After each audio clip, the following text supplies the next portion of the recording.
Welcome, everyone. Good morning, and thank you so much for joining me. This is the Diana Wright Show live, and we are coming to you this morning. Lots of news, lots of things going on. But I want to start off this morning by just welcoming you to the program and thanking you for joining me from around the world and in the United States.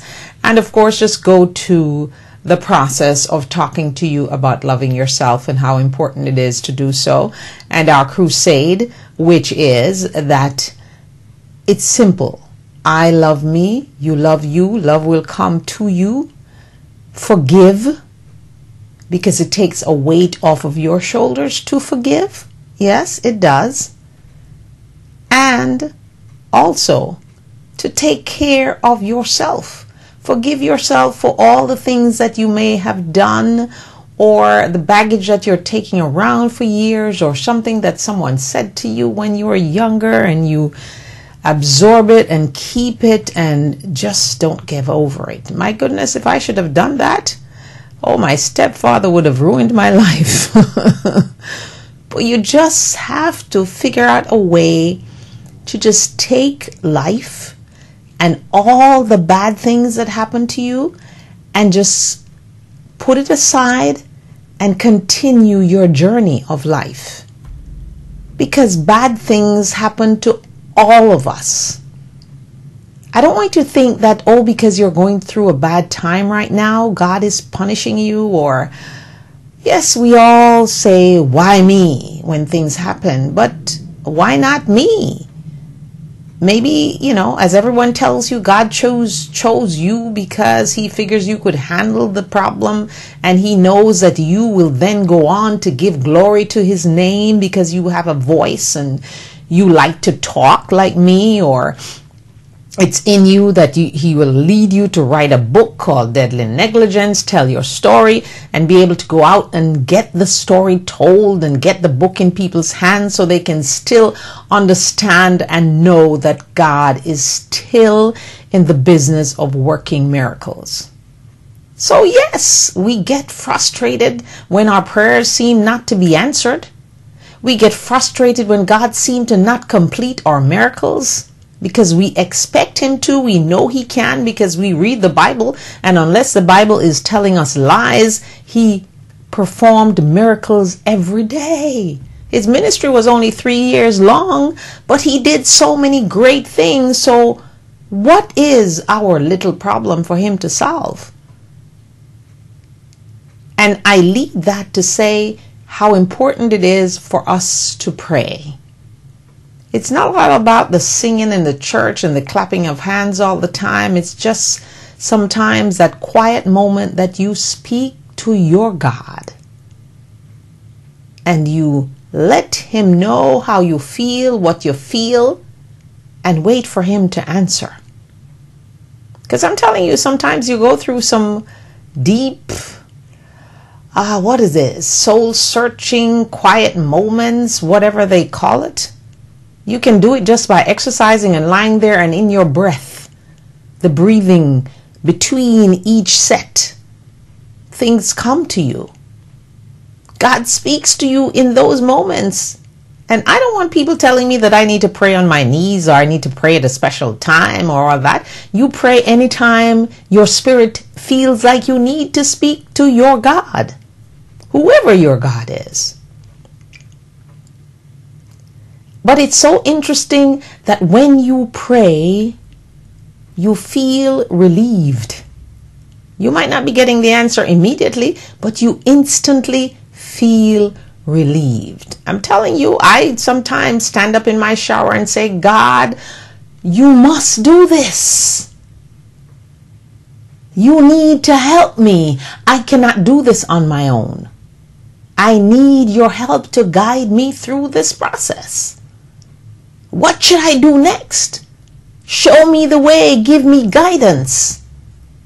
And every morning when I open my boxes of blessings in my imagination, I simply want God to be supernatural all the time. Just do things that I never, ever could imagine. And then some. Or yes, I imagine big things, but some people just can't imagine the big things that can happen in their lives.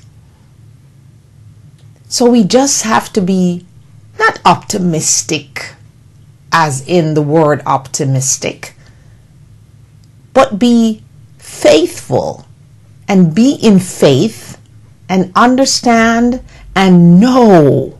You must know that if you are studying the scripture and believing it, that it will happen.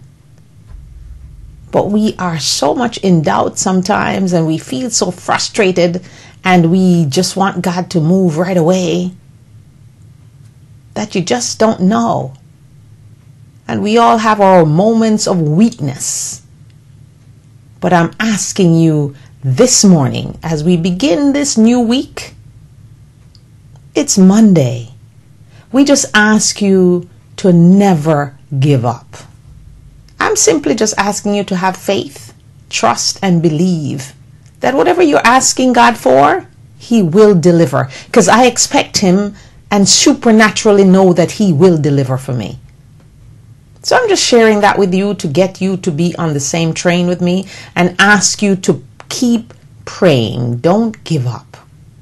Whether you stay in prayer for 5 minutes, 10 minutes, half an hour, whatever it is, an hour, 2 hours, all day, it doesn't really matter. As long as you're doing what you need to do, is to have a conversation with your God. Yeah, it's nice to ask people to pray for you, but you need to be praying for yourself. Don't depend on someone to be praying for you all the time. You need to have your own conversation with God. And I'm telling you, it takes away the burden, just like it says. Once you pray and you just release it, you feel free. And you see the miracles of God working. A doctor right here in the U.S. saved a baby over the weekend from a brain aneurysm by using what? Medical super glue? Who gave him that thought? Who told him that that could happen? That is a voice that spoke to him while that young baby was bleeding out. And they realized that the baby's, the little things in his brain, those little arteries are so tiny that they couldn't use any instruments. No instruments are made for these things. But I know that God is the one who spoke to that doctor and say, super glue, medical super glue. So he went for it and it's working. Now, man is capable of carrying out what God wants them to do. It's just like when you go to church and they pray for you and you are healed, or, you feel better or whatever, and you think it's not the person that's praying. It's God that's working in the supernatural to perform that miracle for you. Whether it's making you go back to the doctor and there's no lump, or whatever it is that you're going through. Just like I pray and ask God to restore my youth, it's in the Bible that He will do so. So if you pray and ask Him and believe that He will, He will. So I just thought I would start off with that today about prayer. Because I know that that mother and that father of that baby, they were praying hard.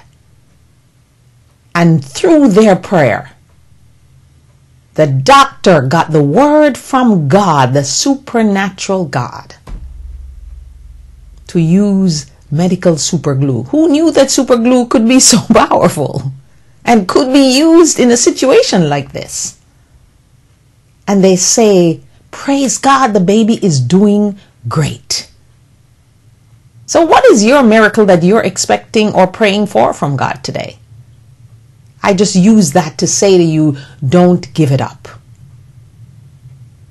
And don't give up the fact that you need to love yourself. Because if you give up on that, then what is it about? God wants you to love yourself the way He loves you. And then all the other love that you're seeking and hoping for will flow in your direction. But you cannot have hate, self-hate, as that young man spoke about black people. being taught to hate themselves. I'm not one of those, and I hope you're not one of them. As you're watching this program, I hope your parents were not influential in teaching you to hate yourself as a person, because you're supposed to love who you are, because only then will love come to you. And you should not be afraid to speak about what your needs are in any relationship that you're in, whether it's a friend or a spouse or a significant other or your children. You need to let your children know what you expect of them.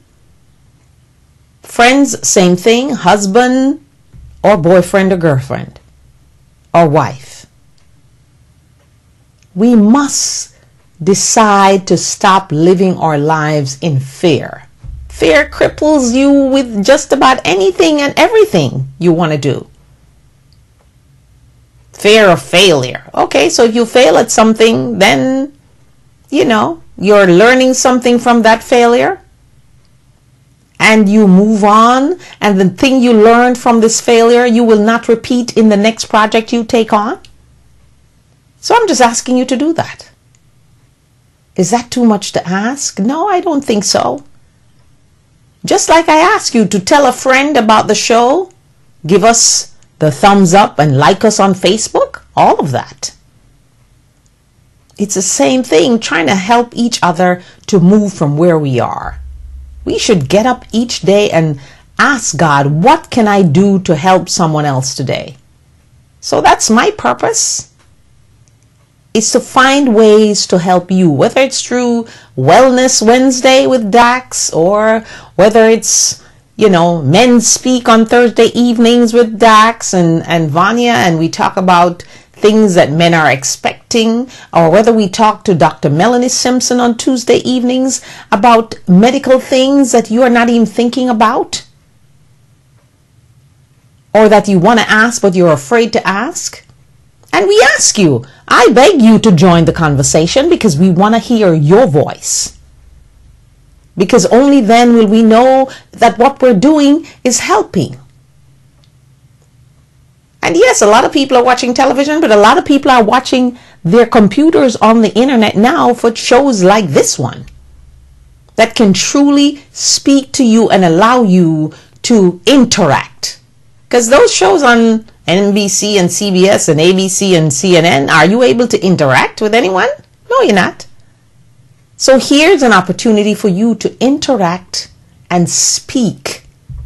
Whether you're male or female, we give you the opportunity to do so. Any question you want to ask medically, Dr. Melanie can answer that question for you.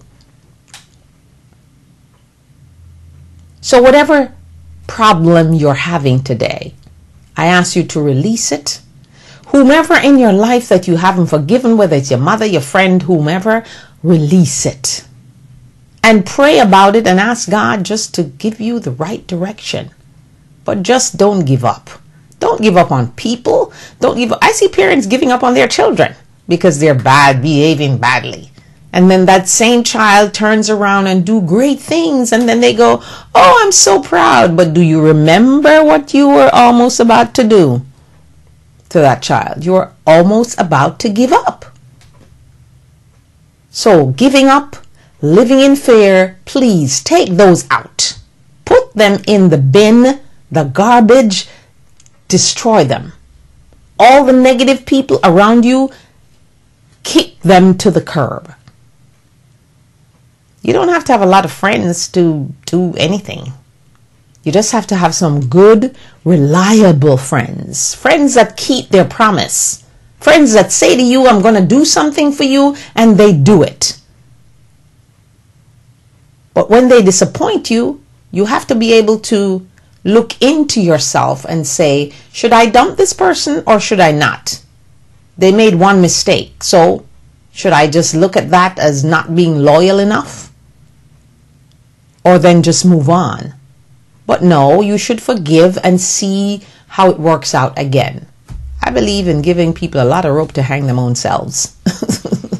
Yeah, hang their own selves, because people will do that. You just give them enough rope, it's okay. It's all good. But see what they do. Because you have some people that will come around you and tell you what they have, what they don't have, and how many things they have and what they can do for you and all that kind of stuff. And then when time comes to deliver, you don't even hear from them from the telephone.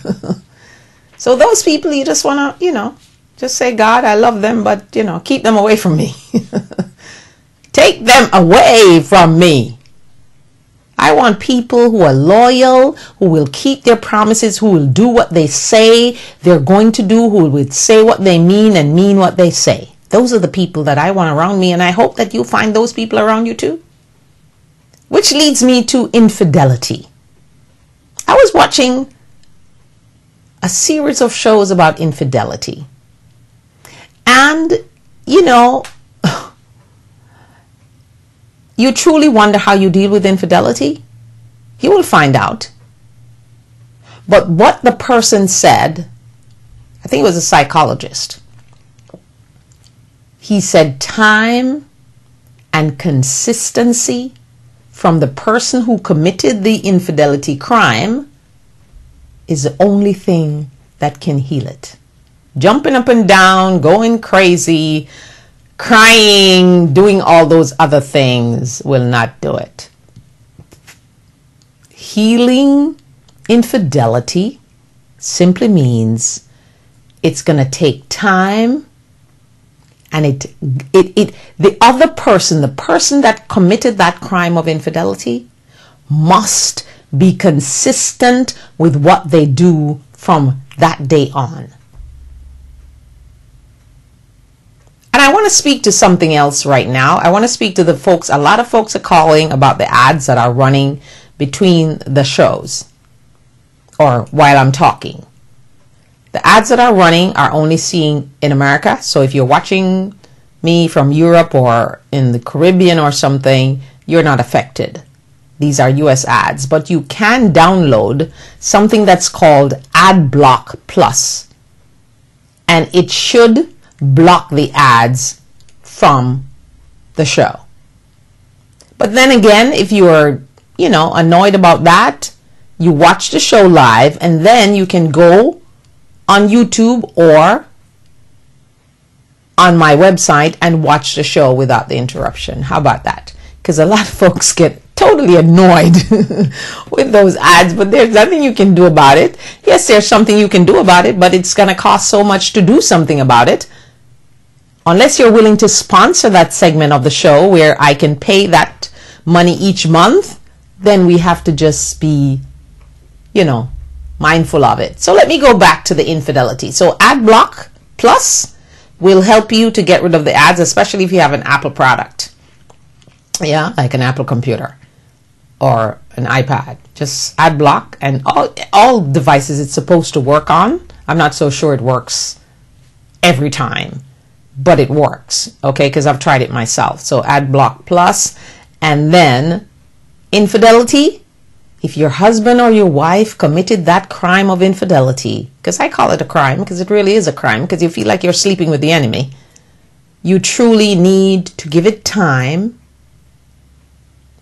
and that person must be consistent after that. If they're not consistent in where they are, in what they do, in how they treat you, then you need to kind of double check to see if you need to stay.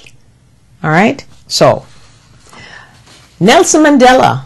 A lot of us look up to Nelson Mandela, but he contracted some lung disease when he was in prison. I think they're saying it's TB, tuberculosis, that he got when he was in prison, and it has haunted him.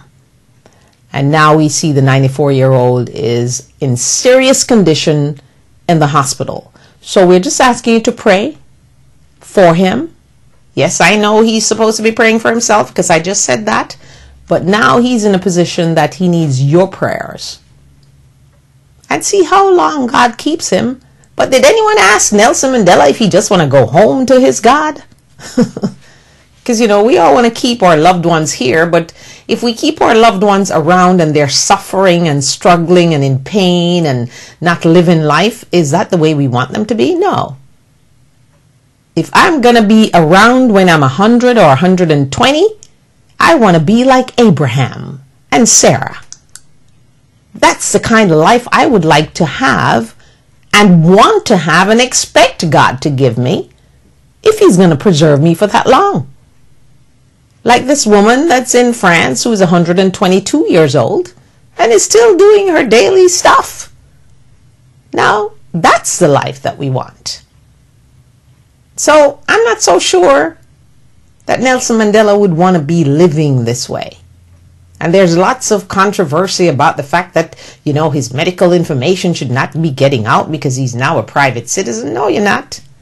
Nelson Mandela can never be a private citizen.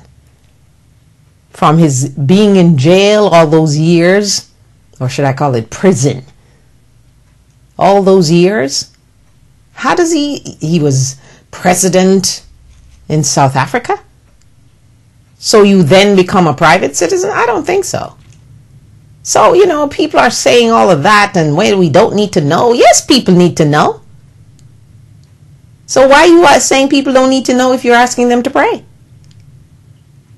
There is something about us when we, like all the beavers and the this and those little people who are celebrities, according to T.D. Jakes, they're famous for doing nothing.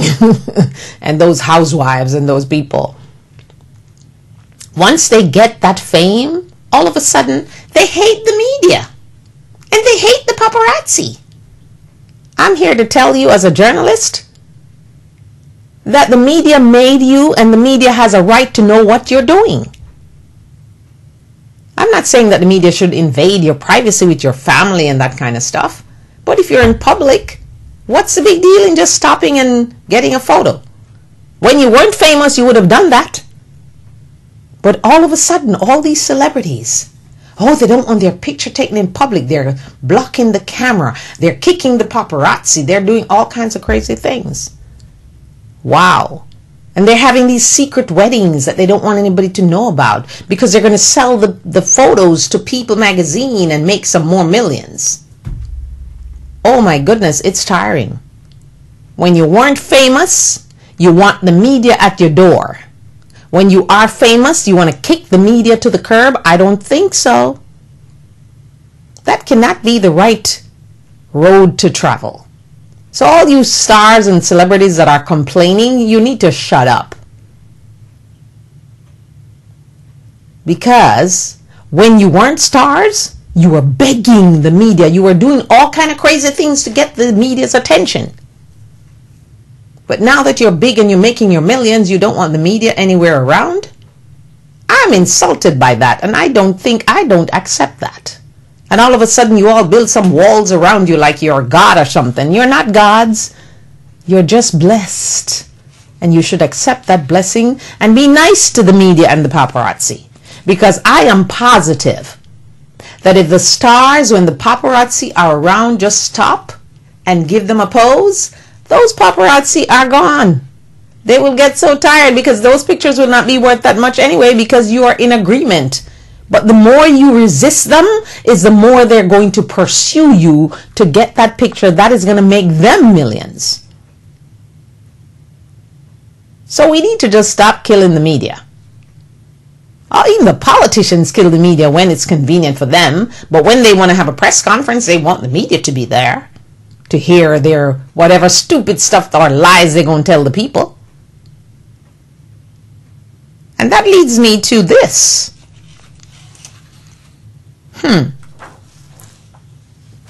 Is the National Security Agency now being called the National Spy Agency?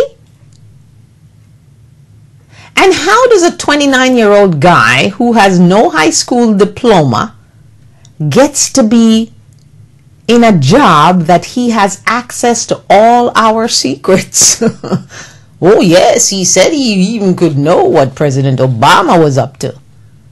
I think he's kind of overplaying his hand.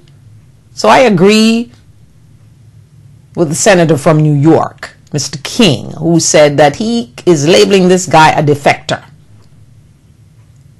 And then he has the nerve to go to Hong Kong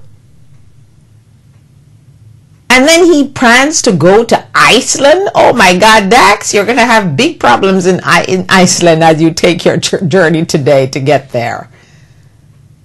Because Iceland is going to be the next hotspot on the radar.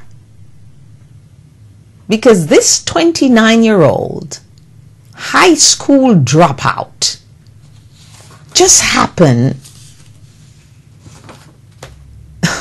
His name is Mr. Snowden. Edward Snowden. He's now 29. Used to work for the CIA, who identified himself as the source of leaked information about a vast national security agency surveillance program signaled to start off a game of international diplomacy. So he claims that he's doing it for our good. That's what he says. I just don't get it. When you take jobs like that, aren't you supposed to sign some confidentiality thing? According to him, he saw that, the agency was spying on all Americans, and they can take something that you said in the past and hold it against you and whatever. Well, I don't think President Obama has come out and said that they're looking for terrorists. They're not spying on Americans, all Americans, to, go into your business. So Edward Snowden, 29, faces a criminal investigation led by the Department of Justice. But then we're told he's held up in a hotel room in Hong Kong, which he checked out of, as we're told, and now no one knows where he is. So he did all of this not to the American press, but to The Guardian, which is a British newspaper. And they're supposed to be alongside him in Hong Kong because he has actually exposed a great amount of classified information out of conscience to, according to him, to protect basic liberties for people around the world. He said he didn't want to become the story. He wasn't seeking to be like, Mr. Solange, the Allange, the WikiLeaks guy. But here he is. He is the story right now. And what is his intention? So he is employed by defense contractor Booz Allen Hamilton. So he's going to Iceland to try to get asylum. I tell you, wow. So nobody seems to know where he is right now because he's checked out of the hotel that they thought he was in. Now we gather that he's eating all his meals in his room. He's cut off from his girlfriend that he was living with in Hawaii, no doubt, earning over $200,000. Can you imagine earning over $200,000 and you didn't even complete high school? Who knew you could do that? And he said he had no great computer skills or no training or anything like that. So how does he get a job like that? That he can now create so much havoc, obviously. Wow. So I guess there's a security guard who's standing outside the U.S. consulate in Hong Kong today, because he's supposed to have all this information. And now we're thinking if he tries to get asylum in Hong Kong, then China, who probably wants some of the information that he claims he has, because Senator King, Peter King, does not think he has all that he says he has, because my goodness, he says he has some great information that I don't know how he even got access to all that information. 29-year-old high school dropout, not particularly trained in any great computer skill, is able to do all this damage. So should you be living in fear and wondering when you talk on the phone, if you're being tapped? I'm not going to do that. I'm going to speak my mind freely, because America is supposed to be a country that protects free speech. And if I am on the phone and the government is monitoring my phone call, they're not going to hear me talking about anything to do with terrorism. So why should I be afraid? So if you're not concocting anything or trying to kill anyone or blow up anything, you need not live in fear. You should be able to say, President Obama says this is about finding the terrorists, like the Boston bomber. Maybe if they were tapping his phone, they would have found out what he was up to. Because we are told that he was using disposable phones. So he used the phones and dump it. So are you going to live in fear as an American living in this United States of America because of this Mr. Snowden? I don't think so. Because we have to be able to know that I just don't see. Can you just imagine how many people they would have to utilize at the NSA to monitor every one of us, whether we are online or on our cell phones? And one of the things I don't like about my cell phone is this, I will say. The first time I noticed it, I was like, wow, why is this happening? You leave from one place to the next place and the phone tells you where you are. Now that I don't like. Because you feel like you're being tracked, you know. But hey, if we want technology, if we want the Samsung S4, whatever it's called, phone, Galaxy 4, if we want iPhone 5, 6, 7, and if we want our phones to be doing great things, if we want the internet to take us around the world and search for every information that we need and want, then sometimes you have to give something up to get something bigger. And that's just about what it is. And if you're not doing anything wrong, you're just speaking your mind as an American on your phone, I don't think you have anything to worry about.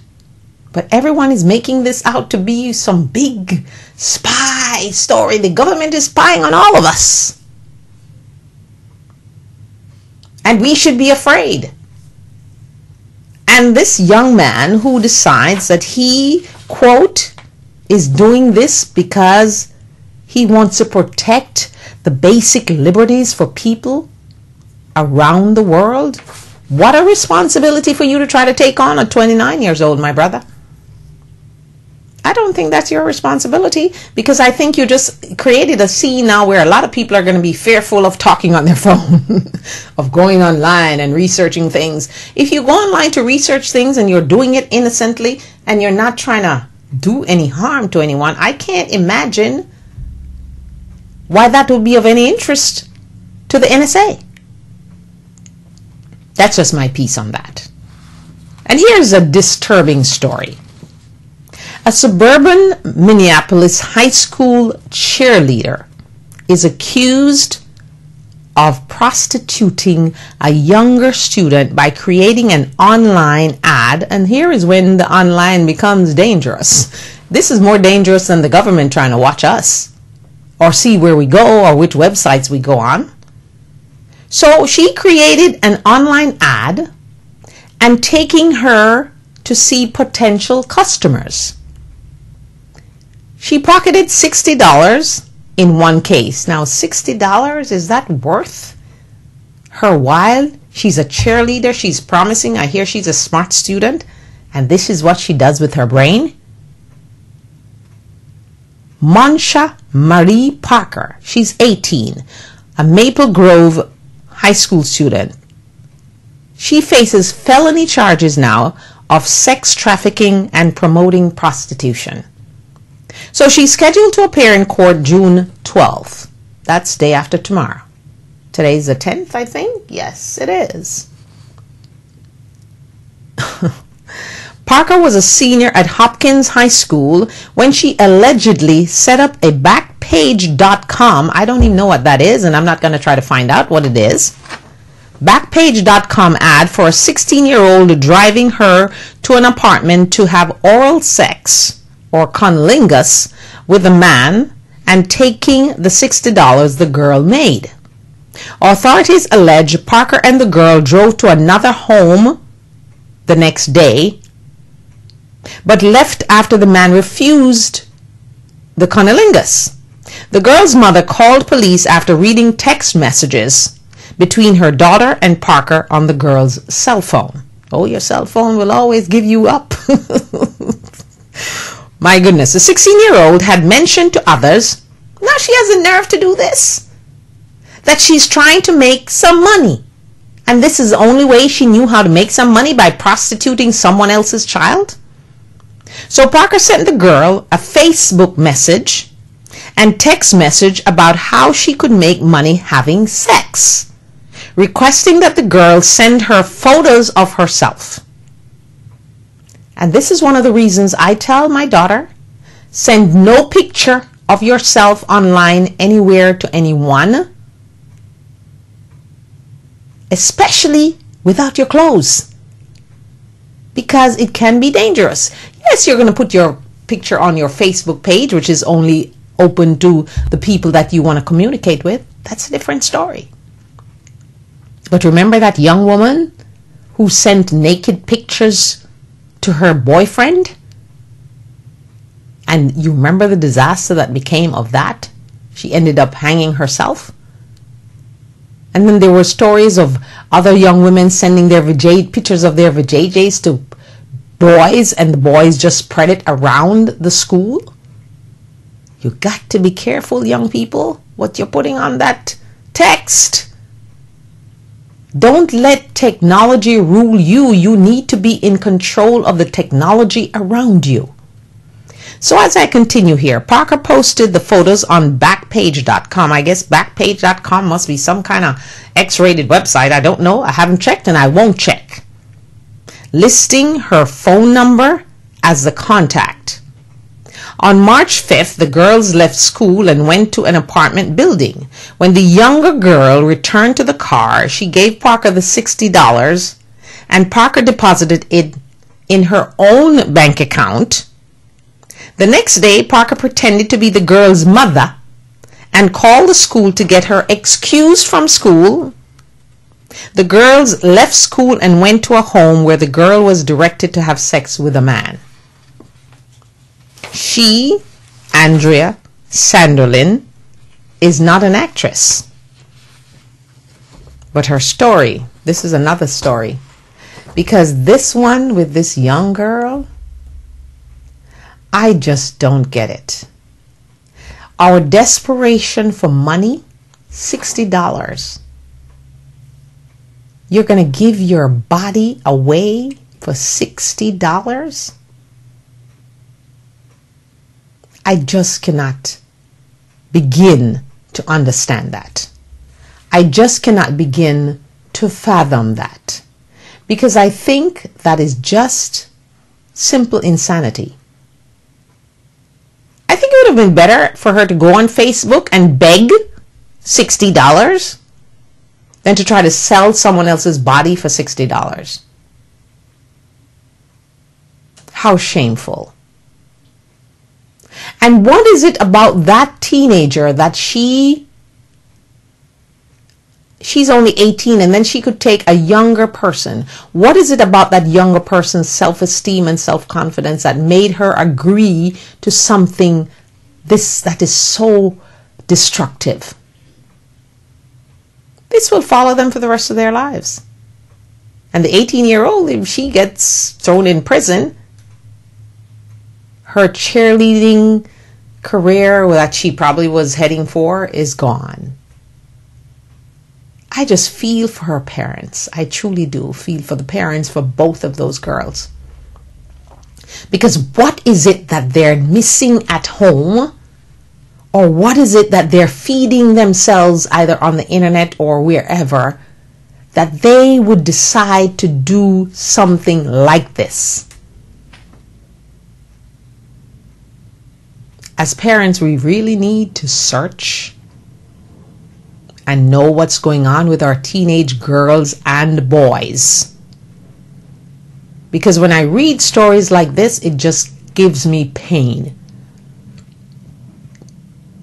And put me in wonderment as to what is going on in the households that we live in.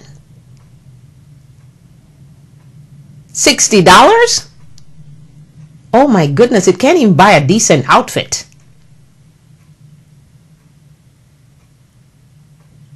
What are we doing for money? Has money become our gods? It shouldn't be. We can't do anything without money. The Bible talks about money and the destructive nature of money, but it talks about it, the fact that you love the money. We cannot do a lot of things without money. We can't buy a car without money, a house without money. We can't buy clothes without money. We can't buy food without money. So I have nothing against money. But I am never going to be willing to sell my soul to get that money. Or my body. And you shouldn't as a young woman. And I'm speaking to you high school students we know that your hormones are raging. We know that you want life to happen immediately. But time is what you need, and you got it on your side. You're only 18 or 16 or 15. Take your time. And parents, you need to stop trying to let your little children be adults. You know all these shows on television about what? Toddlers and tiaras and all kind of stuff that I don't watch. Parents, you need to stop trying to live your life vicariously through your children. You wanted to be a beauty queen, so you're going to make sure that your daughter becomes one? Absolutely not.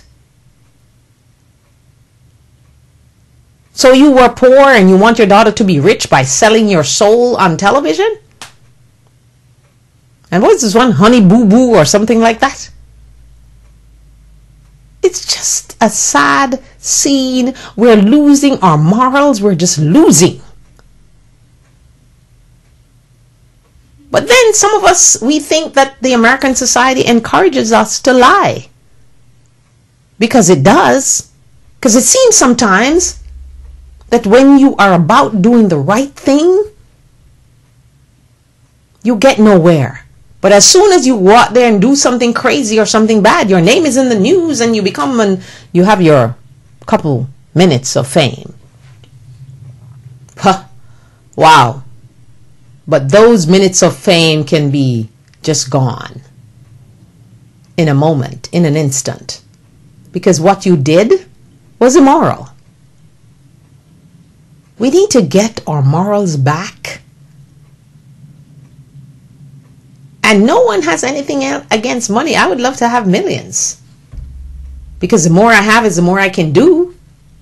And the more I can take care of someone else who is less fortunate. Because you can't do much without money. But we should not become so obsessed about money that it will allow us to do the nastiest, dirtiest things, craziest things, illegal things that are possible. We should not be in that state. So here again, we move on to another story that just, this one is a wow on a Monday. Andrea Sandilan is not an actress, but her story, a horse-riding suburban mother of 3 accused of running a again it's money, multi-million-dollar marijuana ring, sounds like it belongs on television. Federal prosecutors have charged Sandilan, she's only 45, with conspiring to manufacture and distribute more than 1,000 marijuana plants. The charges were filed after federal agents followed Sandilan, an equestrian, no doubt. Now she has a prestigious thing that she does, who lives in the posh New York suburb of Scarsdale, to a Queens warehouse that housed thousands of marijuana plants. Investigators estimate the plants have a street value of at least $3 million. The massive warehouse drew suspicion because of its exorbitant monthly electric bills, including an electric bill as high as $9,000. Wow. Each bill was paid with cash, no doubt. Sandilands case has drawn comparisons to the Showtime series Weeds. I've never watched that show. You know, when you flick through what's coming on, you see Weeds, but I didn't know what it was about. Weeds, in which actress Mary Louise Parker played a suburban soccer mom who oversaw a major marijuana growing operation. Now, who knew that she got the idea from there? But I don't think so. I think Sandilands had this up her sleeve a long time ago. But Sandilands insists she is innocent and has never broken the law. This according to her attorney, of course. She was being held in a Brooklyn detention center while waiting for a hearing to set bail. Now, you want to tell me that you moved from an equestrian because you're doing something illegal, and you know it's illegal if you're doing it, and now you're in jail. How does that work? No, that's not supposed to be. So you moved from Scarsdale to the jail because of some money? Hell no. Sandilands faces a minimum of 10 years in prison if convicted of trafficking felony narcotics. One of the main differences between state court and federal court is that when you get a federal court sentence, you're required to do 80% of that term. So, ladies and gentlemen, did you hear the difference between federal and state court? You must. If it's federal, you have to stay in prison for 80% of the time. Wow. I was just amazed when I read that story, because I thought to myself, what was she thinking? Did she think she could get... And it's always a thing that I think about a lot. When people do crazy things, do they not think they're going to get caught? At some point, you're going to get caught. It's like Mr. Snowden. Did he think he could continue to just leak the information to the Guardian newspaper and not get caught eventually? Or not be exposed or put out there? Whatever you're doing in the dark will come out in the light. The Bible tells you that too. So, ladies and gentlemen, and men, especially men and women who are cheating on their wives and their husbands, whatever you're doing in the dark, in that shady little thing that you think no one else is going to find out, eventually it comes to light. It truly does. And there again is where the Bible speaks, and speaks the truth. Whatever you're doing in the dark, if you're trying to hurt a friend or do something underlining, it comes out. Yes, it does. So please don't do that. Whatever you're doing, just be open about it. Just please be open about it. Thank you very much. So anyway, wow, I don't know. So I guess I'm not telling you to go to Backpage.com, but I'm just assuming from the story before with that young girl that Backstage.com is a site that you don't want to go to. Because as she was telling the younger girl that you'll be fine, and getting annoyed too about, I didn't drive up here for you to do nothing. You just imagine an 18-year-old trying to, bamboozle a younger girl into doing something crazy. Wow. But the cell phone, of course, will always get you nowhere. Wow. I don't know. We'll watch and see what happens to that teenager as she goes through the system, because I'm sure something will. And the president did something, I guess. Everyone is saying he did it to say to the to put the Republicans in their place. But I truly believe that John Kerry is a good Secretary of State choice and should have been in the first place. Even before, because remember, most people wanted Senator Hillary Clinton to be the vice president after all that bad blood in the elections. But then President Obama decided to make her Secretary of State. And she's done a great job, apart from the whole Benghazi shadow. But trust me, by 2016, Only Republicans will be talking about Benghazi. 2016, only the Republicans will be talking about the AP scandal. Seriously. And the spy scandal. And I think, I have a feeling that the Republicans have forgotten that President Barack Hussein Obama is no longer running for any office. That's it. He won twice to be president, so it's done. His life is secured now. So why are you all trying to resist him and forget that it's all about the American people? Well, Senator McCain has been very gracious to say that he will. He does not agree with the appointment of Susan Rice to be National Security Advisor to the President, replacing the retired or retiring Tom Donilon. But he will work with her. Some of the others who are acting like they're little nut jobs, like Ted Cruz and Rand Paul and, you know, some of those other crazies.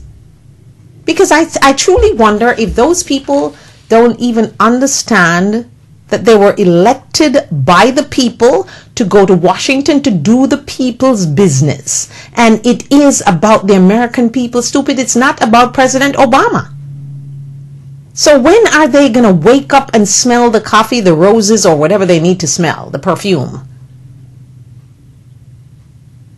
When are they going to do that?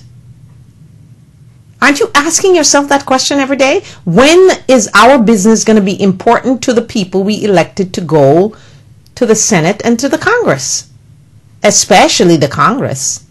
Because we now know all the secret is out, that they're just there to obstruct anything that Obama does that will make him look like he's succeeding, whether it hurts us or not, whether it kills the economy or not. Who cares? Sequestration could hurt the poor. They don't care, as long as they hurt Obama in the process. Elderly people trying to get bus rides to go get their dialysis, they don't care about that. What are we about in this country? I think the world is looking on right now at the Congress and saying, are they for real? Are they living in the real world? Who are these people? Speaker Boehner coming out and saying, oh, somebody's going to go to jail. Can we investigate things before we start sending people to jail? I'm just totally amused at the Congress of the United States of America.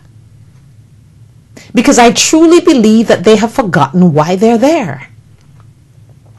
And I truly believe that the Republicans need to listen to Senator Bob Dole, who says they need to be closed for repairs and do not come out until next year or whenever they come up with some sensible things to do.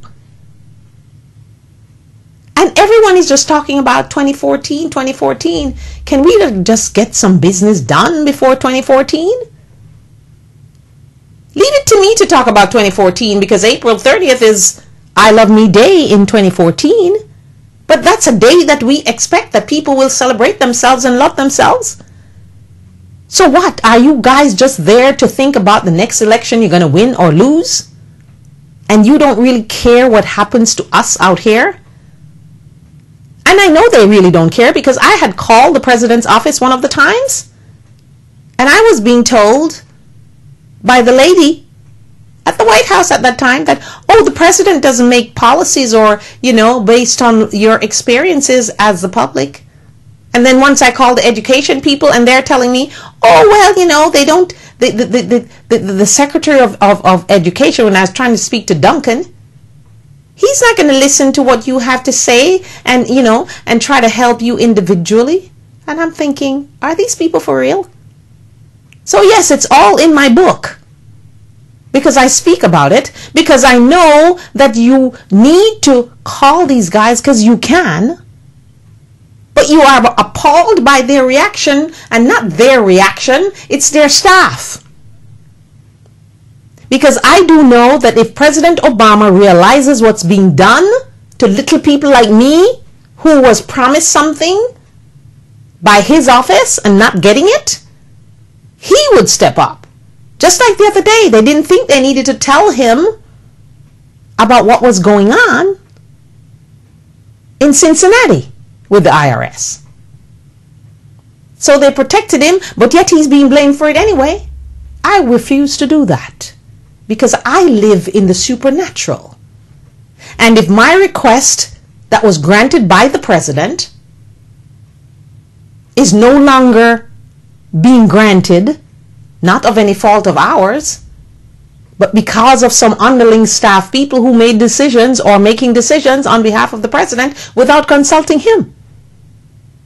So why are we trying to blame the president for everything? I won't. Because there's someone, some spirit, someone that we never seen that is bigger than each and every one of us. And that's where I choose to live, in the supernatural. Woe for the little people who prevent you from getting where you want to go. So you pray and you ask God, God, this is yours. Take it over and let it happen if you will for it to happen. I'm not going to say I don't like him because this and that. No. Because most of the times he doesn't even know what they're saying to you, because those people are way at the bottom and making decisions they're not really supposed to make, because of course they live in fear. It's just like being in the hospital and you have a doctor that is in charge of a floor, and you have all the residents and the little underlings, and they come to your hospital room in a soup of a team of 10, and then when there's an issue, they all seem to be afraid to go to the person at the top to speak to the person, because we live in fear. I don't, because I don't want to speak to you. I want to speak to the person at the top to give me the question, answer the question that I have to ask. So I want to give you, empower you with that power. Get out of the fear mode and go to the source. Don't live your life in fear. It's no good. Be not afraid of your husband or your wife or your friend to go and say to them, I don't like what you did.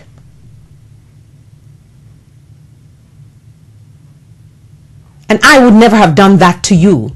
So why? Let them explain. And if you have a question when you go to the doctor or you're in the hospital, let the doctor speak to you. And if you're going to a doctor just for your general checkups and to keep your life where you think it's supposed to be, you heard Dak saying that he was watching a program with doctors saying that annual checkup doesn't mean anything. Don't be afraid to speak to your doctor. And if you're going to a doctor and you cannot have a conversation with that doctor on the phone for 5 minutes, then you need to find another doctor that will speak to you. I just told someone that over the weekend. Because they believe that, when they call the office, the people are not going to allow them to speak to the doctor. Hell no. If you are seeing a doctor and that doctor is getting paid, whether through Medicaid, Medicare, your private insurance, whatever it is, your cash money, that doctor needs to make time to speak to you as a patient, either in person or on the phone. And if that doctor is too busy to speak to his patients, you as a patient need to find another doctor. Because, doctors sometimes just get into this space that they think they're gods. They're like the airline pilots. We used to call them sky gods when I was a flight attendant. Yeah. Because they too believe that they're gods, So let's get out of that. So Susan Rice, we congratulate you for your appointment. We don't know if you're supposed to be senior advisor to the president on national security, but that's who the president wants. And he figured he'll stick it to the Republicans because she does not need any confirmation from them. So, I don't know if the president did that way, but if he did, woo, kudos. He needs to stand up and be like Michelle. Just approach that heckler and give them the microphone. You want to speak? Here it is, and I'll leave. And you take over the conversation. And if the crowd does not agree, the crowd will get rid of the person and listen to the First Lady. which is what happened. So we need to stand up and stop being so afraid of life and of people. They're just people. And you can't be a resident and be afraid of the doctor that's in charge of the floor. Why is that? Ooh, that is not supposed to be. And I mean, Susan Rice, she's not, she has had she did her due diligence. She worked and worked and worked. It's not like she just came up from nowhere and got these appointments. She's been there in the grind, and she's quite an intelligent woman. I don't think she has the greatest personality and charm like some people would want her to have, that she can go to Capitol Hill and charm those senators and those congresspeople. But she is good at what she does, and that's what the president respects. And that's the reason she got, they're kicking her for Benghazi and them talking points. But my goodness, the Republicans just need to do what Bob Dole said.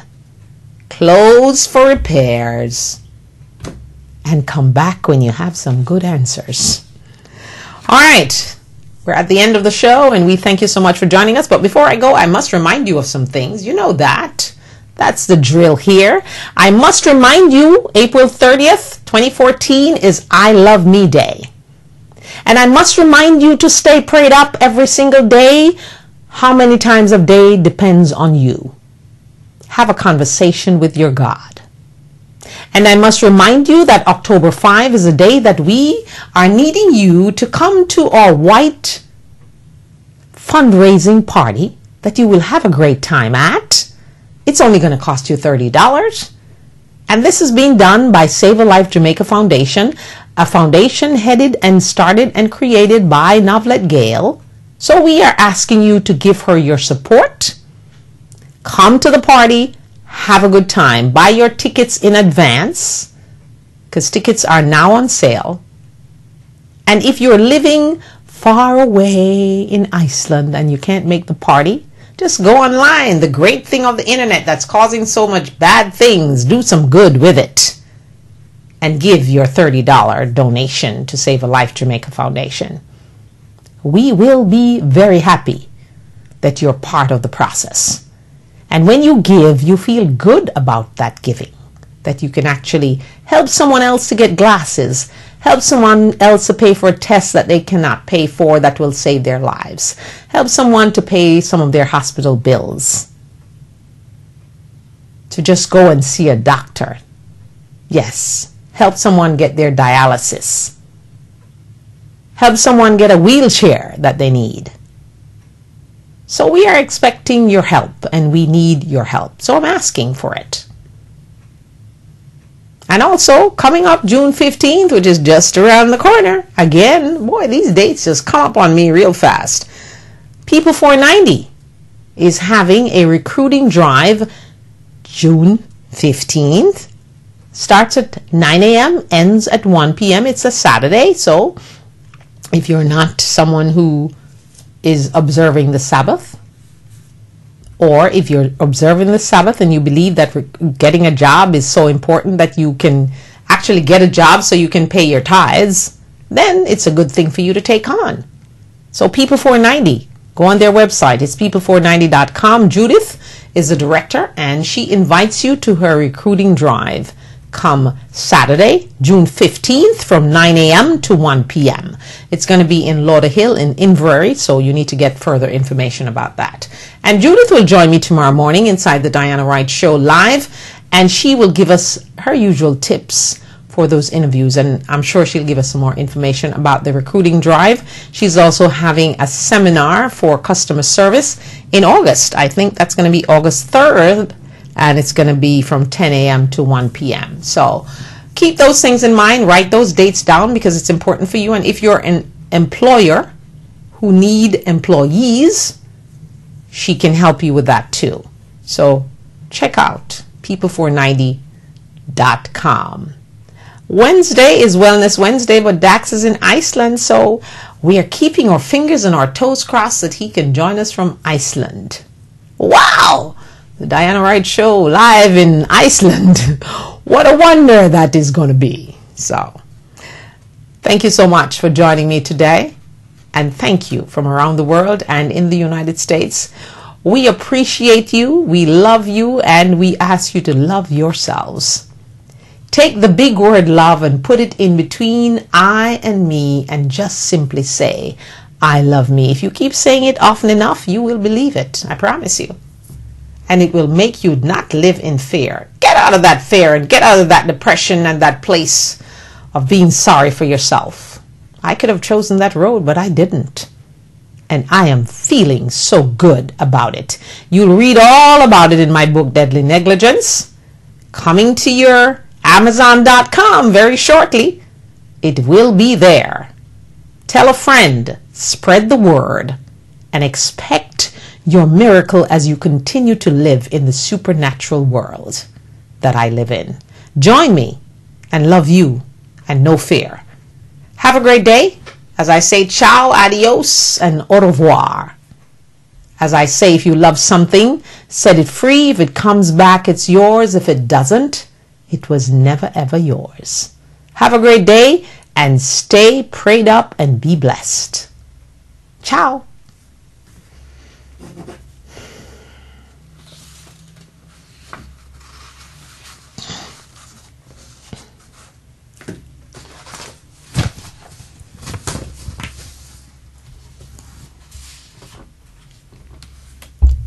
Doobie doobie doo, be doobie doobie.